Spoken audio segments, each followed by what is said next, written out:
O espaço, a fronteira final. Quando a ficção científica nos leva para explorar essa região cheia de mistérios, a viagem acaba sendo, no mínimo, curiosa. Desde Kubrick com a sua Odisseia até o terror de Alien ou outras obras que se propõem a retratar a viagem ao espaço de forma mais realista. Esse tema, para mim, é um dos mais fascinantes. Eu acabo meio que inclinada a apreciar, mesmo algumas obras de qualidade considerada meio duvidosa, como é o caso de Pandorum. Sim, esse dia chegou, uma análise de Pandorum no Central Pandora, um quase xará do nosso humilde canal, como também uma amálgama de referências a coisas que nós comentamos aqui, como Alien, Dead Space, O Enigma do Horizonte, Resident Evil, então era meio que natural que esse dia fosse chegar. Mas Pandorum é um filme que não é muito querido quando o assunto é crítica. Ele tem uma avaliação péssima da crítica especializada e mediana da audiência lá no famoso Tomates Podres. Além disso, ele marcou também o início de uma trilogia que acabou nunca acontecendo e o fechamento de um estúdio.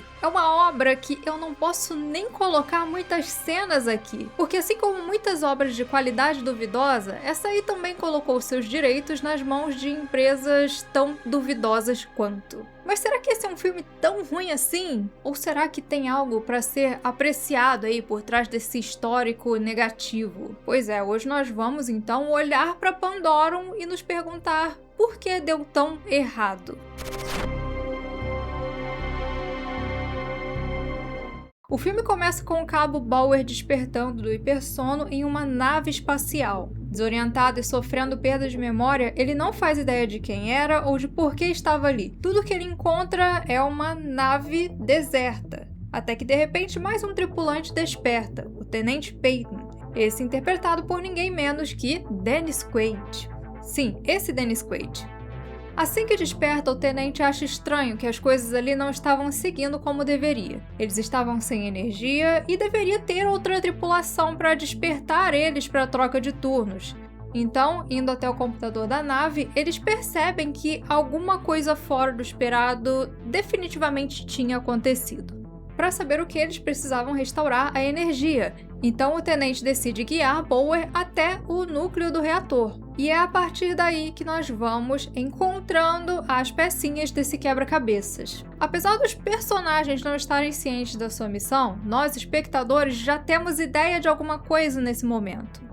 Na sua introdução, o filme conta que nos anos 2100 a população terrestre cresceu demais e começaram a surgir problemas bem graves de escassez de recursos. Com a população agora brigando por água e comida, em 2174 a nave Elysium parte até Tanis, o único planeta conhecido que era similar à Terra. Ela leva 60 mil pessoas em uma missão de colonização. Mas já no espaço, os tripulantes da Elysium recebem notícias bem alarmantes. Aqueles colonizadores haviam se tornado o que havia restado da humanidade. Não existia mais esperança para a Terra, apenas para esse grupo seleto de seres humanos. Logo nos seus primeiros minutos, Pandorum já nos faz lembrar bastante de O Enigma do Horizonte, do Paul Anderson. Das tecnologias que mesclam o gótico com o futurista, ao design externo da nave que também aposta nessa estética, e uma narrativa que constantemente brinca com a sanidade dos tripulantes, colocando em dúvida por muitas vezes o que é real e o que não é. E talvez isso tenha muito a ver com o fato desse filme ter como produtores o Paul W.S. Anderson e o seu parceiro de produção, Jeremy Bolt, ambos envolvidos tanto em O Enigma do Horizonte quanto na adaptação cinematográfica de Resident Evil.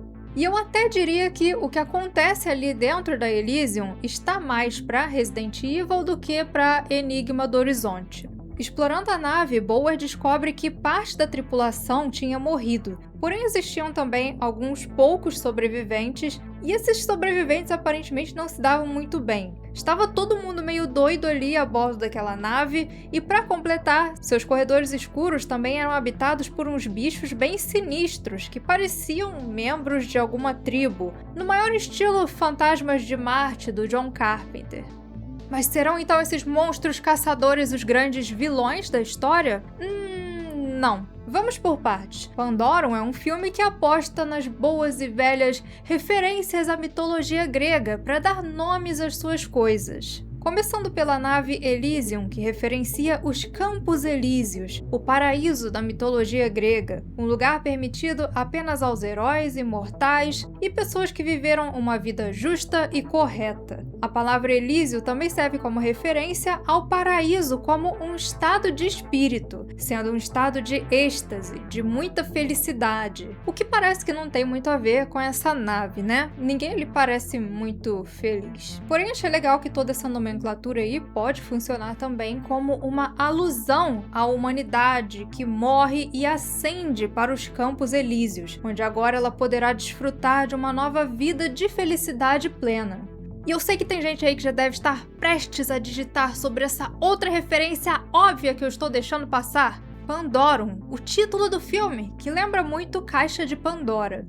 Sim, um dos principais pontos do filme é justamente a Pandorum, ou Síndrome Disfuncional Orbital, uma crise psicológica da qual pessoas passam a sofrer depois de muito tempo expostas ao espaço, uma condição fictícia desse universo que causa instabilidade mental e alucinações. Em determinado momento é contada sobre uma missão anterior chamada Éden, que tinha virado um verdadeiro inferno no espaço quando um oficial técnico começou a sofrer com a Pandorum e se convenceu de que aquela era uma missão amaldiçoada. Ele lançou todos os 5.000 tripulantes para vagar eternamente em meio às estrelas. O que, aliás, é uma cena muito bacana. E ao que parece, trocaram o Éden pelos Campos Elíseos, mas não fizeram questão nenhuma de lidar com a Pandora. Um dos principais fatores de complicação do filme é o fato de que ninguém sabe de nada, ou melhor, ninguém lembra de nada. E todos os tripulantes parecem estar em constante estado de paranoia, incluindo este exemplar de Norman Reedus, muito antes de Daryl Dixon. Mas tem uns detalhes que indicam que talvez determinadas alterações mentais fossem parte de experimentos ou alguma medicação que eles tomavam. Tanto Bauer quanto outras pessoas que ele encontra, como é o caso da cientista Nadia, conseguem se lembrar dos manuais e treinamentos das suas funções. Porém, essas lembranças sempre vinham muito antes das lembranças das suas próprias vidas. As lembranças pessoais vinham sempre fragmentadas e com uma frequência muito menor, a um ponto em que aquelas pessoas não se lembravam mais de quem elas eram no passado. Nadia, por exemplo, se lembrava de tudo sobre os espécimes e aquele laboratório onde ela trabalhava, mas ela não conseguia se lembrar de onde tinha nascido ou do nome do seu irmão. O que não parece até com algo tipo o que se faz em Ruptura, trabalhadores que são perfeitos, já que não se lembram das suas vidas além do trabalho. Então acabava que algumas das pessoas que eram submetidas a esse suposto método de controle mental acabavam por desenvolver a Pandorum, que é uma condição mais rara e geralmente despertada por um trauma. Enfim, essa parte aí pode ser até viagem minha. Sei lá, o filme dá pistas de muita coisa, mas não deixa nada muito claro. Porém, é certo que acontecem experimentos dentro da Elysium. E para falar desses experimentos, nós entraremos nos temidos spoilers.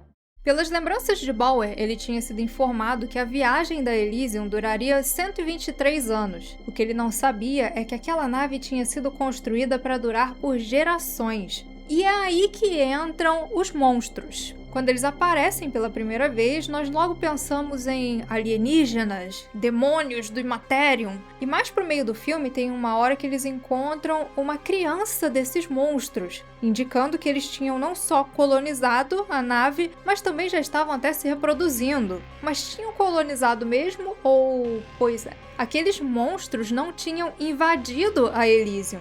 Na verdade, eles estiveram dentro dela o tempo todo. Tanis era um planeta que tinha condições razoáveis para a sobrevivência humana, mas algumas adaptações seriam necessárias. Por isso, os tripulantes estavam sendo alimentados com uma enzima sintética que ajudaria na adaptação às condições ambientais desse novo mundo. A ideia era promover um tipo de evolução. Acontece que, por fim, esses seres não foram adaptados ao planeta. Alguma coisa aconteceu que essas pessoas foram despertadas antes da hora e por isso passaram por uma mutação para viver dentro de uma nave espacial.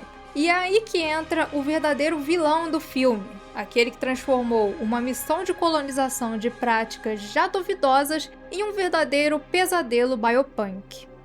Em determinado momento, o Tenente Peyton encontra um tripulante que se identifica como o Cabo Galo. É muito legal porque ele sai de cabos da nave que começam a se movimentar como se estivessem vivos e aquele homem praticamente nasce ali, bem na frente do tenente. E não, eu não tô falando que é legal porque o Cabo Galo sai dos cabos. Eu acho que eu também deveria fazer alguma piada sobre o nome do cabo ser Galo. É uma piada muito típica de YouTube, mas o que eu quis dizer, na verdade, é que é interessante porque parece o que? Uma ilusão. E no fim nós descobrimos que sim, era. Em determinado momento nos é contado, com direito até a desenhos nas paredes, que quando a Elysium partiu da Terra, 3 tripulantes ficaram encarregados de supervisionar a viagem. E receber a notícia de que seu planeta natal tinha sido dizimado foi algo que mexeu bastante com essas pessoas. Agora eles tinham um baita fardo nas costas, um futuro sem lei, sem ordem, sem as correntes da moralidade. E foi esse o ambiente propício para o jovem Galo mostrar a sua verdadeira face, aquela que ele manteve escondida por muitos anos, que ele via oprimida por essas correntes. Galo assassinou seus colegas e decidiu fazer daquela nave o seu reino. Ele começou a usar as pessoas no hipersono com seus próprios interesses hediondos, instaurando ali um verdadeiro reino de terror.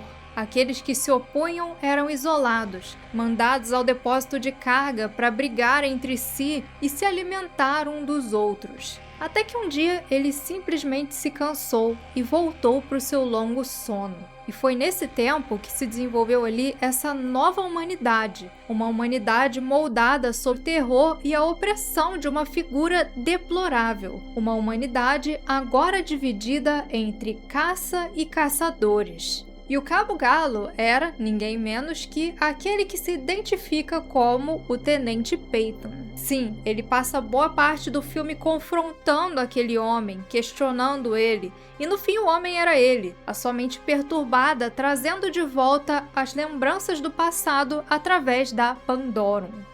E claro, aquele não era o seu único segredo. Dos 123 anos esperados da missão, já haviam se passado mais de 900. A nave já estava em Tanis, mas no fundo do oceano. Galo não era apenas cruel, mas também um covarde, que preferiu deixar aquelas pessoas durante esse tempo todo presas na nave, gerações já se desenvolvendo completamente ali dentro, a deixar a humanidade sair e buscar uma nova vida em Tanis. Colocando frente a frente Bauer, já totalmente insano, e Galo, o filme levanta uma questão interessante, implicando que toda aquela maldade não foi resultado do Pandorum.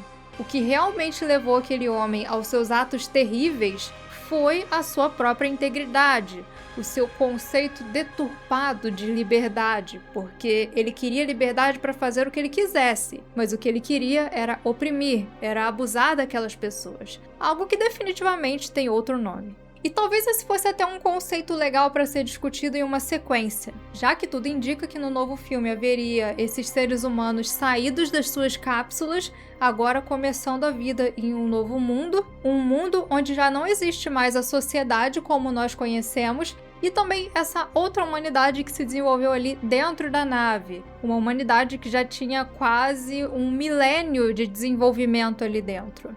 Pandorum é um filme que tem um final surpreendentemente otimista, considerando a sua atmosfera sombria, e ele realmente termina deixando bem claro que ainda tinha mais histórias a serem contadas, tanto sobre o futuro da humanidade naquele novo mundo, quanto sobre o seu passado dentro da nave, que seria o início da missão. Sim, a ideia era fazer mais 2 filmes, sendo um uma sequência e o outro uma prequel. Uma coisa que eu considero um mérito desse filme é a sua efetividade em passar a confusão dos personagens, principalmente no embate final, quando o Bauer, já dominado pela Pandorum, precisa enfrentar um Cabo Galo insano por ter os seus segredos descobertos, e ele começa realmente a alucinar, ver o cara como um ser meio divino. Eu achei muito legal, isso foi muito criativo.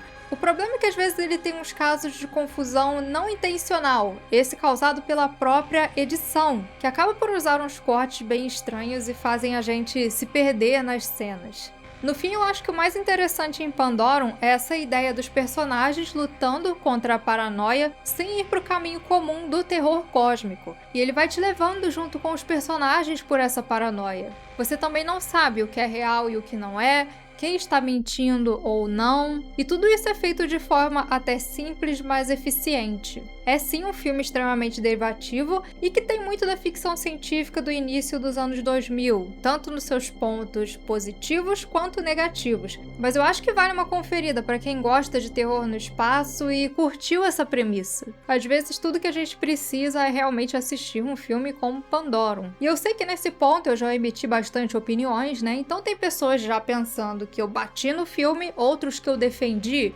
outros que eu passei pano. Enfim, eu acho até meio bizarro isso hoje da internet, que acha que opiniões têm que ser baseadas em extremos. Porque no fim eu acho que é bem raro um filme que você realmente ama ou odeia completamente. E por isso que eu acho que não é justo falar assim, você precisa assistir esse filme, não assista esse filme. Nós aqui, criadores, não somos guias supremos conhecedores de todo o universo ou qualquer coisa do tipo. Nós somos pessoas que têm opiniões e opiniões podem ser diferentes. O máximo que eu posso fazer é o que eu fiz aqui segundos antes, sugerir alguma coisa para vocês. Mas sugestão é sugestão. Achar que existe opinião absoluta é delírio. Dito isso, vamos falar de recepção, que aí não é opinião, e sim fatos. Quando Pandorum foi lançado lá em 2009, ele teve uma recepção ruim. As críticas foram bem negativas e ele rendeu apenas 20 milhões dos 33 que foram gastos na sua produção. Foi um flop nos cinemas que acabou levando o estúdio Overture Films a declarar falência